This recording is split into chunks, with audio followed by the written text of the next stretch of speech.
pane initiative yatogwa neThe Air Force of Zimbabwe aiwa yashoka vanhu vabatikana vakati zvii zvavari kuita izvi dei zvavo Air Force of Zimbabwe yatongotibatsira kuti aiwa yobetsera macitizens sei kuti nyika yedu imuvhe iende mberi. Sanapinda mashoko ataona aiwa vanhu vanouya chicriticize nokuti vosubscribe like kuti on the bell icon.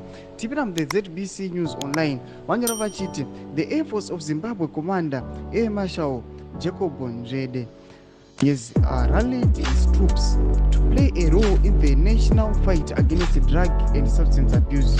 In his address, Air Marshal Nzvede said the fight against drug and substance abuse is a collective responsibility as the scourge is affecting every sphere of Zimbabwe's society. Tukona kuti yes, this is a good initiative. Yekuti vakomana vamobilize kustopa drug and substance abuse. But tukona kuti tikapinda panavanhu vaikomenda vanhu vanyatsogodza vachiti aiwa what are they doing? Dei zvavo vaiti enforce peace and order munyika yeZimbabwe sede Air Force of Zimbabwe vachiona kuti aiwa hapana ma-rights ari kuviolatiwa, hapana vanhu vari kujairirwa, hapana vanhu vari kurohwa, hapana vanhu vanoita sei.